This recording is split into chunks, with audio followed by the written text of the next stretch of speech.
Welcome to TWitWoW, the best wrestling podcast made for wrestling fans, by wrestling fans, on the web today. I'm John, that's my cohort and commentary Ashton, and this is our NXT review. And I freaking loved tonight's episode of NXT. This was NXT with its best foot forward. And honestly, I hope next week can live up to this, because this really had the feel to me of a go-home show. It was so productive. We had matches with story. We got more vignettes, some great promos in there. Like, it felt like nothing was really wasted on this episode. I had so much fun with it, and the way it ended, I mean, I was partially disappointed in one way, but what they did with it, I'm like, nah, man, this is just a good time. I thoroughly enjoyed this. Ashton, what'd you think of it? Yeah, man, this was a fun show. I especially enjoyed the final segment, although I will say I was a little bit disappointed by the fact that the referee called the match and then we didn't get any kind of finish, but I'm hoping that means that we will get a rematch at NXT TakeOver Orlando in, I believe, like 11 days. Yeah, so we got a lot to get into, partner. Let's not waste any motion. Let's get right into our first segment, Heat of the Night. And nah, man, no complaints from me tonight. I'm grinning from ear to ear. What about you? I mean, not really. The closest thing I have to a nitpick is that I feel like they spent way too long on the Nakamura Rude package and then the Rude interview afterwards. I would agree with that. I felt like there was some redundancies in there that could have been avoided. I understand promoting your big title fight, but you could have shaved off a few minutes, and I think it would have been just as effective. Other than that, though, anything else you want to air out in this segment? Not negative, no. All right, then, let us get right into our NXT review. And, partner, how do we open this baby up? With a match, our first match of the night, our first of 3 matches, and 2 of which, the ones that weren't squash matches, were actually very good, very entertaining, including this one. It was Oni Lorcan versus Andrade Cien Almas El Idolo. This match to me, and this is why I say sometimes the best thing you can do, and I'm looking at you, Raw, and I'm looking at the bad side of the WWE product, is letting the talent go out there and do what they want to do, and that's wrestle. Like, these two guys went out, they got a great amount of time for an opener, in my opinion, didn't waste a single minute. They built on the history that they've had, because they were feuding a few months ago, and like commentary said, that feud was all over the world because they had a match on the Japan show and in Australia, and now we're doing it again here, and the chemistry these two have is amazing. Before I go any further, please tell me what you thought about this match. This match was so fun. I'm honestly a little bit disappointed that they didn't save this for TakeOver Orlando, or honestly even like the taped episode of NXT that typically follows TakeOver. And yeah, like this was a good match. I had a lot of fun with this. Andrade Cien Almas continues to amaze. That double handspring, like double heel kick thing that he did, dude, was incredible. And I mean, Oni Lorcan, say what you will about him being sort of like this generic vanilla midget kind of guy, he is fiery and he is intense, and I freaking love him as a performer. Dude, here's the thing, like, you and I are huge fans of like PWG and those types of promotions. This felt very PWG-esque to me. It did. It was a little bit slower than your typical PWG match, but I could definitely see why you would say that, because I felt the same thing. Dude, I had so much fucking fun with this. And guys, I don't know when we're going to do that 5 fave vibe video, but it's always in the back of my mind. And I know it won't be anytime soon because we've got a boatload of content coming to you guys soon. But in NXT, Andrade just might be my favorite performer. I fucking love this man, dude. From the opening bell, Oni's all serious, like, okay, we're going to do some wrestling. And he tries to do the lockup not once but twice. And Andrade's like, nah, I think I'm just gonna pose and be all amazing and whatnot. Like, but you know what though? I like that Oni even followed up on that, because when he was going for the pose, Oni was like, no, you're not getting away with that with me right now. And he's chased after it and forced him outside the ring. Yeah, dude, another great spot. Again, like, because I am biased towards Andrade. I'm not going to make any Bones about it. I love that each time when he like teased the knees, like he's slapping the thighs, getting the crowd into it.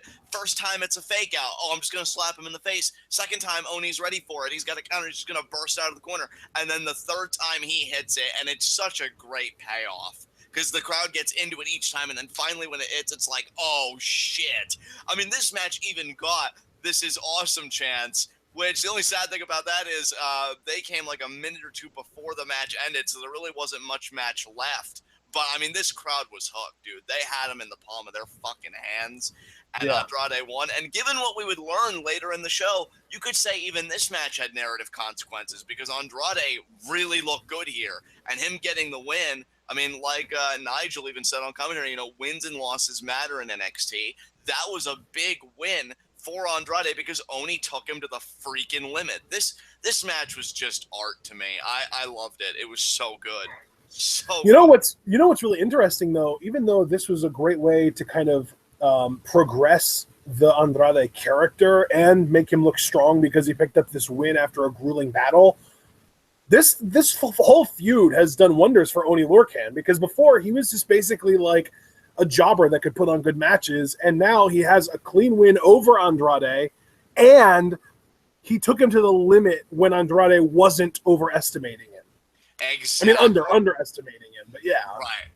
I mean, these guys went back and forth. I love the one spot in the match where Oni just keeps charging at Andrade in the corner, but you can see that both guys are gassed. And not even in that bad way. Like, in that way, like, no, we are in a war right now, and we are barely standing. And then when Oni gets his second It's like this most recent episode of Dragon Ball Super Dubbed when Goku and Beerus are just beating the shit out of each other, and then they have to stop, and they're just like, so, how much of your power have you been using?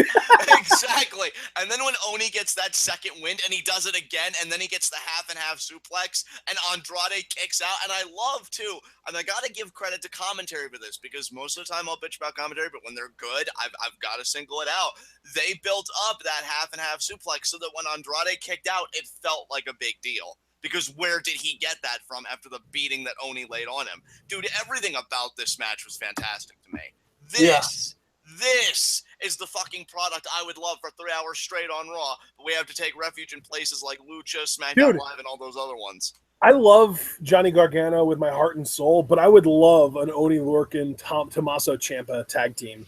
Oh my God, yes. Everything about that sounds right. Hell, I was even thinking watching him throw those uppercuts. It would be interesting seeing him have Cesaro. Cesaro, yeah. Yeah. Oh, dude, Andrade's so good, though, and he gets the win. And I love that hammerlock DDT. And you know what? Those knees. I love that he adds like a leg sweep to the DDT, too, to make it even more effective. Yes, and dude, those knees that preceded it, that always needs to be the setup. I'm going to knee you in the face, and then when you're not conscious, I'm going to drill you into the fucking ground. God, yeah, like, I mean, so first your top of your head is going to meet both of my feet, because I'm going to do a double handspring backflip kick.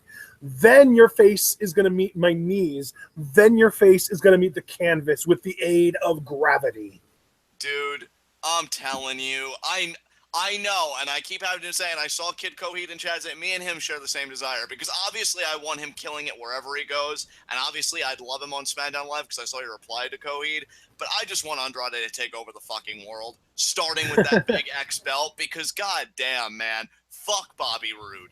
Fuck Bobby Roode. If it was on, but that's the thing though. If Bobby Roode and Andrade Cien Almas were ever to interact, it would be as a tag team, not as opponents. But see, what I was getting ready to say, Ashton, was if it was Andrade in Bobby's place feuding with Shinsuke, my mouth would be fucking watering for this rematch. Oh yeah. Oh definitely. My God. I wonder if there are any La Sombra versus Nakamura matches from New Japan that we can check out. From New Japan, I don't know, but I know there is one La Sombra versus Shinsuke match. I don't know. CMLL, maybe? Yeah, I think so. CMLL. And yeah, man, I would just love to see Andrade, now that he's got like this style down and everything, working with Nakamura, because let me tell you something, and this is coming from a guy that used to be a huge Bobby Roode fan. Bobby Roode can't hold Andrade's jockstrap. I mean, that's just the God honest truth from where I sit. This guy is next level everything, and I just want to see him continue to build. I fucking love this match. So good. It looks like there's a Shinsuke Nakamura versus La Sombra one-on-one match from New Japan in 2013, and it was an Intercontinental Championship match. Damn, that sounds amazing. And then there's another one from earlier on in 2013 from Fantastica Mania that was also an Intercontinental Championship match. And then there's another one from G1 Climax in 2011. Three one-on-one Nakamura matches with Andrade that we can check out. Yeah, see, now we need that shit here. We need that shit in NXT. So do it! Do it! So, brother, I could talk about this match whole show, but I know there's still plenty of other great stuff to cover. So what came after this? I mean, yeah, there's a lot more to cover, but it doesn't really get great until the very, very end of the show with the last, 10 minutes. But next we had a DIY promo. They talk about perseverance and never giving up and that kind of stuff. So if you wanted to add anything to this, we can, you can, but if not, we can move on. I just want to add, I thought this was some of the best promo work that either guy has done since being Dude, in NXT. they're both such good promos. I'm not even surprised by it anymore.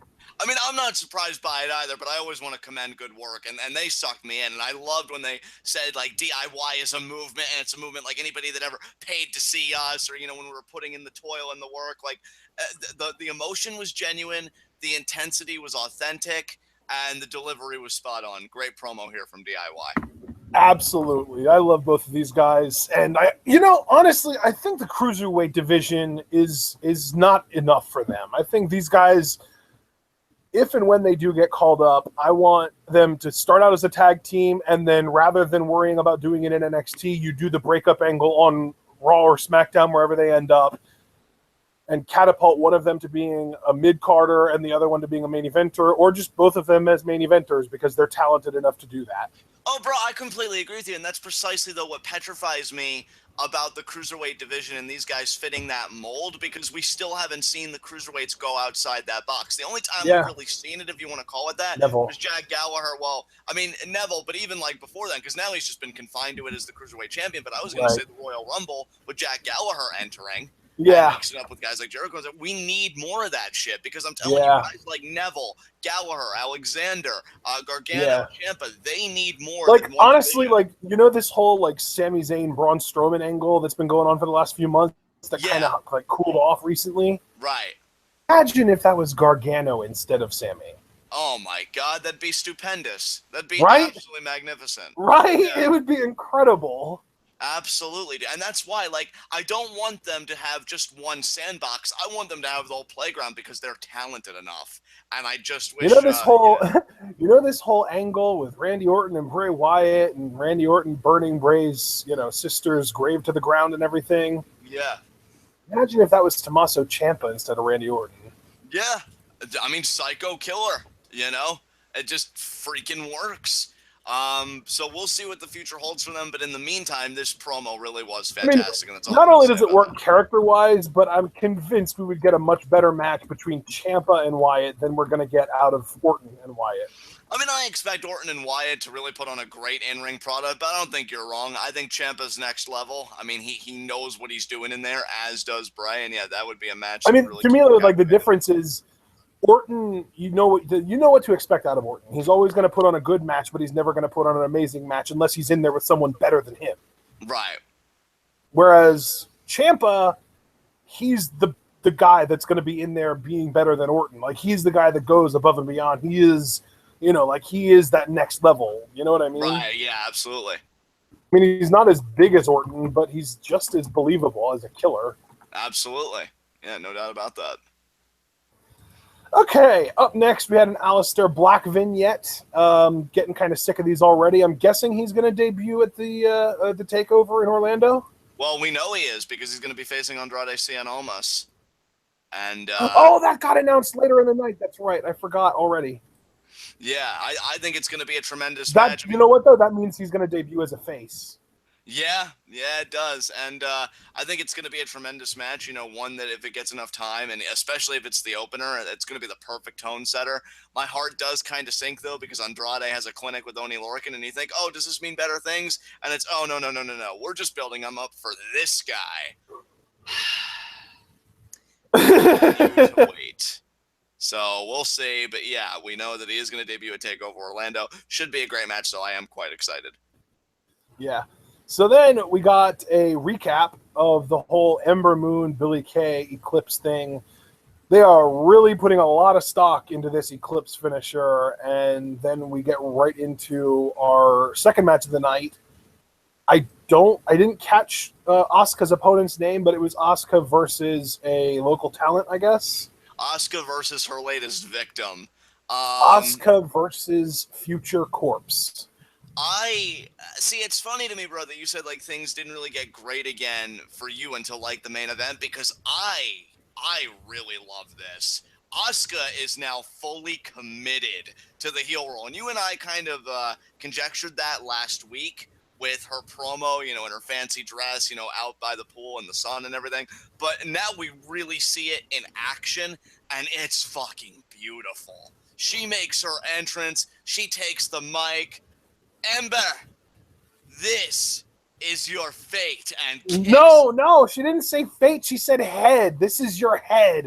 Well, commentary was delivering that. Admittedly, I struggled to hear it, but either way, it works. I mean, well, when I first heard it, I thought she said hate. She definitely, the first letter of that word was clearly H, so I have a much easier time believing she said head with a heavy accent than somehow managing to turn fate into hate. And I mean, hell, she kicked the head clean off. So, and just proceeds to beat the shit out of this woman, and I enjoyed every second of this. And I'm not even talking in just a Johnny Scumbag way. I'm just saying, yes. Finally, because they even said, like, she's been champion 354 days. Finally, the heel turn in the reign comes. Same thing with CM Punk. I was getting bored with his reign after a while, but the moment he turned heel and aligned with Heyman, I was reinvigorated. Same thing here. Now that I'm seeing Asuka really embrace being, like, untouchable and being a heel, it is so good. And she just ravages this poor woman. That German she hit was sick. I visibly winced. I'm like, damn. And she goes for the pin after, like, kicking her in the head, but then pulls her hair up and continues the beating. She got a knee in the face at one point that I'm just like, good God, you're going to maim this woman. And then she gets the Asuka lock, but even after the tap out, she keeps the hold applied. I freaking love it. And then to top it off, just so that Asuka checked off every box because she wanted to really be thorough tonight, she cuts a promo primarily in Japanese, which of course is going to derive heat because foreigners. I mean, everything about this to me was fantastic. This was a great exhibition for heel Asuka, and this is what I needed to really get jazzed up about the NXT Women's Championship match at TakeOver Orlando. I love this. Enough said. Yeah. I enjoyed this too, but I think my biggest problem is that you are like fully committed, like, oh man, Asuka's totally a heel now. But to me, like, this isn't really a character deviation for her at all. This is stuff that you could have expected her to do a month or 2 months or 6 months ago. See, I disagree, though, because, like, I feel like, yeah, Asuka's dominant and she imposed her will, but has she ever broken up her own pin before? Has she ever really held on to a lock that long before and then cut a promo entirely, like, in Japanese like that in all confidence? Oh, and then ending it with no eclipse. The cockiness and the arrogance, to me, is way, way up, and I think it's very refreshing. Yeah, and by the way, yes, Ember Moon is also undefeated, so this is a battle of the undefeateds. Yeah, that is true. That is true. I'll be quite excited to give my thoughts about this match when we do TakeOver Orlando preview and predictions. This was just what I needed. This is great. So after, we get to witness firsthand a mercy killing here from Asuka. I know, right? We get a promo from the Revival about, pretty much similar to DIY, because they say, like, oh, Revival isn't just a catchphrase or something you put on a T-shirt, which really is kind of the same exact tone that DIY said. Yeah, I love it. I love how they said, too, that when they call themselves the Revival, and, like, they mention all the, like, old teams that you would regard as, like, their predecessors, and they say, oh, well, we're better than them anyway, and we're just all about making that money. I love it. I love the confidence, and again, they speak with conviction, and I wish more people would do that with their promos. Like, everything the Revival says, I just kind of nod and I say, yeah, I believe that you believe that. And I believe it when you go out there and you do your thing. And I think that's the most important thing. This is still one of the best acts, not just in NXT, not just in WWE, but I'd say in all of professional wrestling right now. I adore these guys. Just great stuff. Yeah. Then we get the whole title match Bobby Roode thing, and I was so bored that I barely even know what happened here. I was just trying to, I tuned out at this point until I heard No Way Jose talking. Yeah, I was pretty much the same, brother. Again, it's fine to do a video package, and I like the beginning at first when they're talking about like fate and Bobby Roode saying like, "Oh, what did I do with fate? I made it glorious." But then again, it was like redundant because we got Bobby Roode's thoughts, and then Shinsuke's, and then I feel like a narrator just gave a whole overview of the feud again. So I'm like, it's almost like we're going over this shit twice. I don't know. It just felt kind of unnecessary. You could have shaved off so much time from this and really kept the flow of the show and the momentum. And it did kind of take a dip here, admittedly. So yeah, I'm right there with you. But then we got a three-man interview because Jose, No Way Jose, Roddy Strong, and Ty Dillinger are all chilling in the interview area talking about sanity. Yeah. Roderick Strong, says, "Hey, now that I'm healthy, I'm ready to go. The odds are even." No Way Jose says, they've been jumping us, but it's not going to be that easy tonight. He's all fired up. And then Ty Dillinger, I love his line here, and he really is, I think, ahead of the other two guys. And it's funny to even say that when we know how many years Roderick's been in the business. But as far as like promos and character and charisma, Ty just comes out with a line, tonight I'm going to show sanity why it's bad to play the numbers game with a perfect 10. And he just walks off. And I'm like, yeah, that shit works. This is great stuff, especially from Dillinger. I have to single him out. I really liked what he had to say here. Yeah. Dillinger is always great. But then we had probably my favorite non-match segment of the night, another tease for Heavy Machinery. I love these guys. Oh, yeah, we're getting them next week. I'm so Yes. excited for the tag team division. Like, Who do you think they're going to be facing next week? Do you want to put out a guess? maybe the Ely brothers or what's left of them. Oh, God. I thought they weren't even alive anymore after what AOP did them. I know. I really can't venture to say, man, but I think whoever it is, obviously Heavy Machinery will go over. And again, I think they are a great addition to the tag team division, and they're unique. I think, they're really going to make waves, I'm sure, and I'm excited for them as well. Yeah. So, I think we're ready for. Oh, that's right. There was a Dasha Fuentes interview here with Cassius Ohno that set up a loser leaves NXT match, and I'm assuming that's next week. I'm assuming it's next week too, even though it was never explicitly stated. But yeah, Cash is saying like I did fall short, and then you hear Elias playing his guitar. Dude, imagine like here's the thing. I just for the sake of suspending my disbelief, I have to imagine what Elias Sampson was doing to decide that he was going to strum that guitar and sing a song to Cassius Ohno on his way down those steps. Was he like walking by and he heard Cassius talking and he looked down to make sure that he was nearby and saw him and he was like, oh, okay, there's Cassius. All right, I got to get my guitar. I got to go do this. And then he goes and gets his guitar and then he stands at the top of the steps. He's like, here we go. And then he starts strumming. What are you doing in that stairway, Elias? Were you just waiting at the top of those steps for Cassius Ohno? I know. Yeah, I was kind of having like similar thoughts. Like, did you plan this, or like what's happening? But yeah, I mean, Cassius, are you omniscient? And if you are, why don't you win more matches? I know, right? Why aren't you like in the NXT Championship picture? That he comes up to Cassius, strumming that guitar, says it's never going to be his turn with that NXT Championship, and yeah, it's just talking trash through song like only Elias Sampson. What it is what I am. Yeah, well, what you need is an ass kicking, more or less is what Cassius tells him. And Elias says, well, I don't think I need that. What I do know is that I feel like if this was like 1996, Cassius would have been like, why are you such a faggot? I know, right? Yeah, it would have been something like that. And, I mean, these guys just staring eye to eye. And then, Cassius says, well, hey, I risked it all once. I'll risk it all again. You, me, loser leaves NXT. And Elias actually agrees to it probably because he's thinking, well, this is the most worthwhile thing I've done since I've gotten this gimmick. Why the hell not? And so, yeah, we are going to be getting Samson for Raw, baby. Oh, yeah, so they can put him at the bottom of the pile. That sounds absolutely perfect. Well, he's got to spend a year paying his dues on the B show before he can get called up to SmackDown next year. That is true. That is true. So I wonder if he'll be the NXT, well, I guess formerly NXT kind of entrant for the Andre the Giant Memorial Battle Royal, if he'll be able to participate. Maybe. I doubt it. I mean, it'll probably not be him. I'm guessing it'll be somebody a little bit more established than him. Maybe it might even be Cassius Ohno, depending on how they feel about his attire and appearance. Hey, remember at our fantasy booking bid from Rumble to Mania, I had Elias winning the Andre the Giant Memorial Battle Royal. Yeah, I mean, it's probably safe to say that's not happening. Honestly, I doubt they have an NXT star win that thing twice in a row. Right. Because it's like Baron Special. He's destined for the main event. You guys aren't, so go back to work. But yeah, we'll see. I mean, maybe if it was like Nakamura, but then like, what's the point considering he's the champion, or he should be the champion? Yeah, I just want him to win all 3 titles. You know, NXT title, Universal Championship, WWE Championship, and then we know that every title defense would be amazing and that nothing would suck.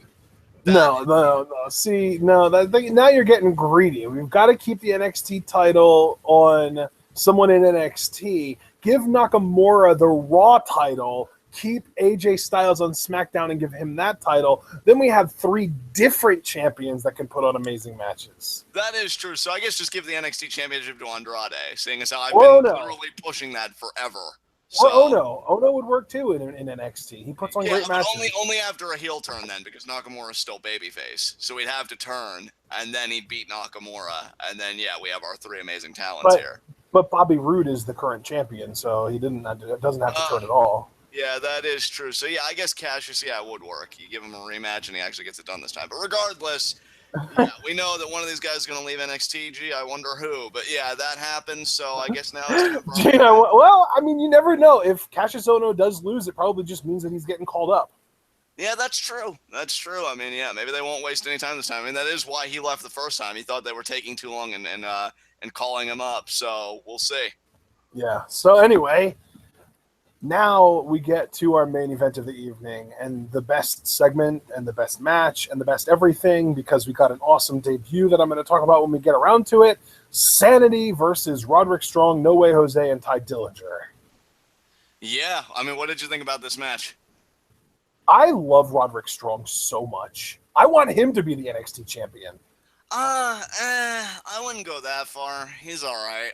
I mean, I love Roddy in ring, but I think charisma, at least as a babyface, it wouldn't cut it. Heel in PWG, I thought he had more like promo chops, and I liked. But like even in this match, though, he had such good babyface fire. I thought.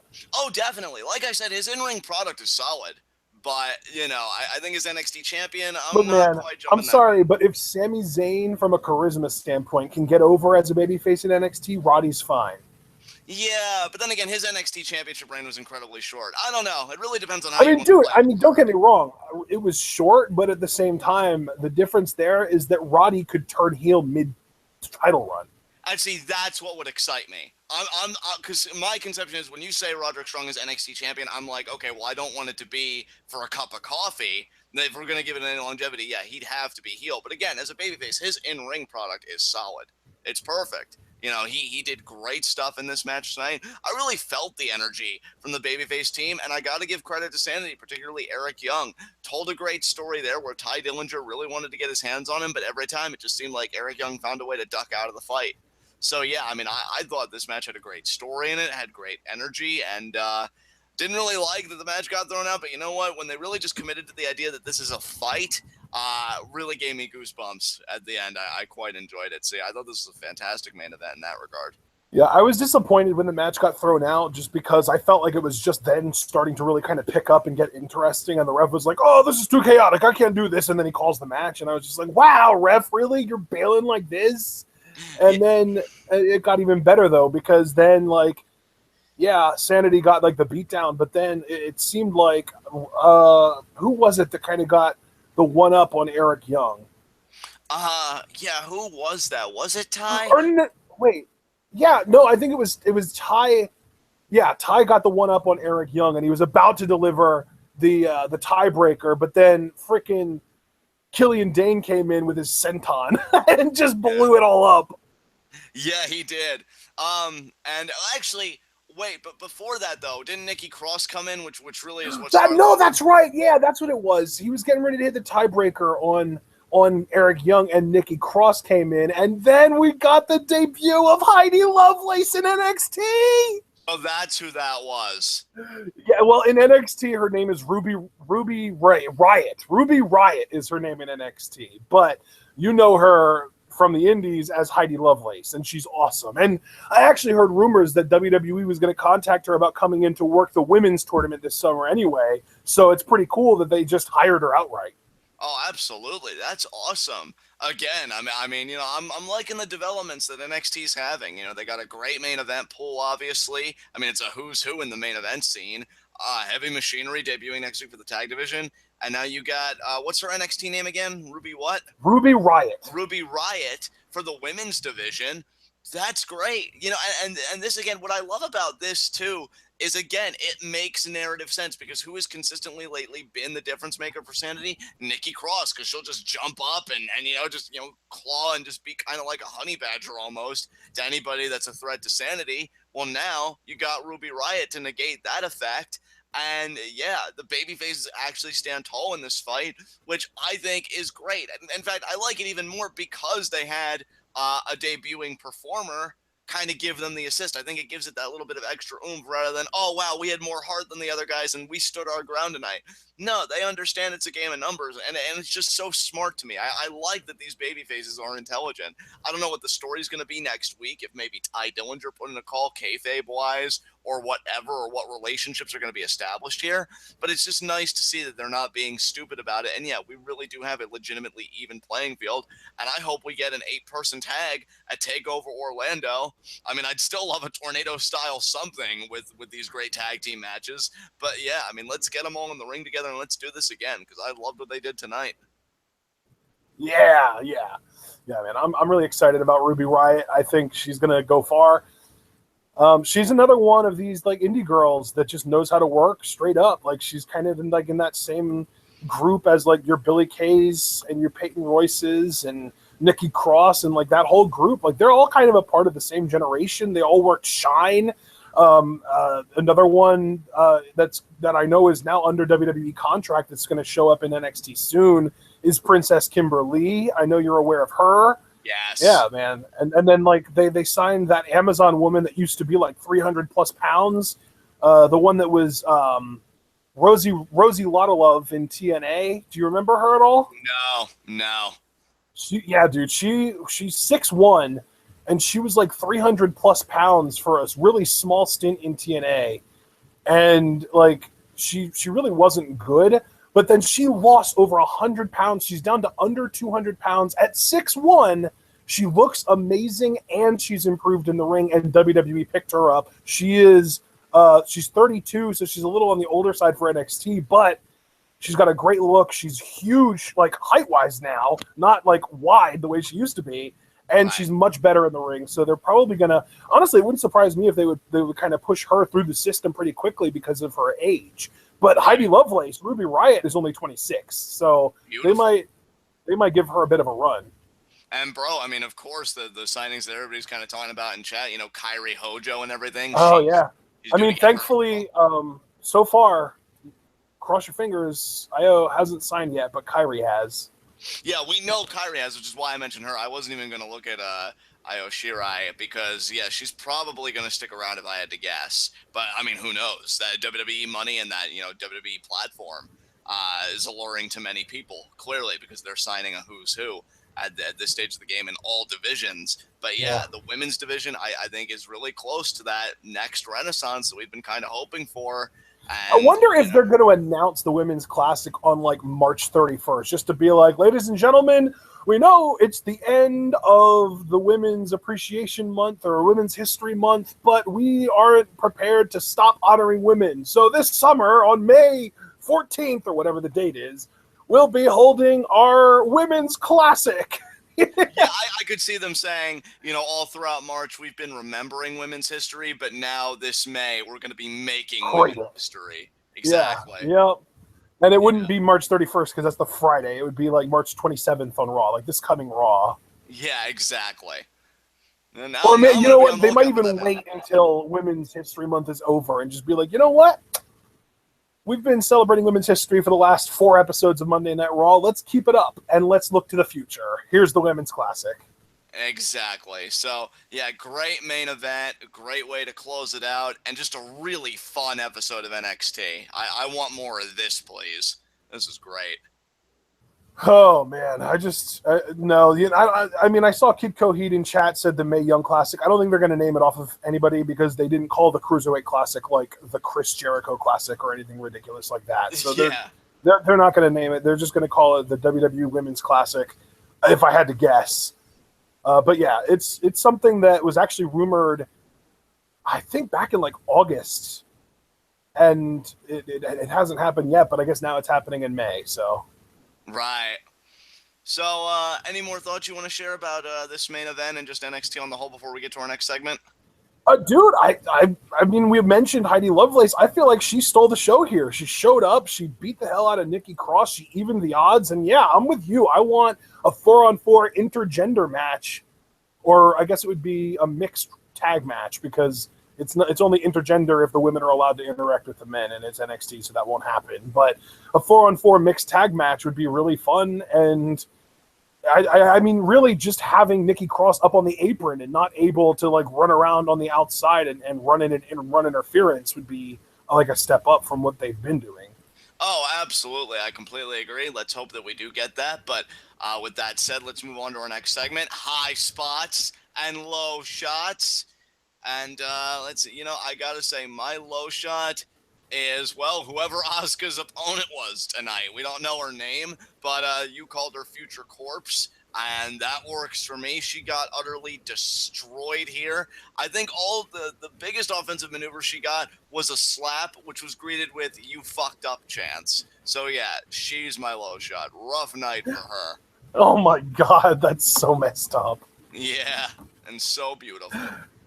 I really want to get her name so that we can give her credit on here, but I couldn't hear it, and what I have written on here is probably so wrong it won't even help the poor girl. Right.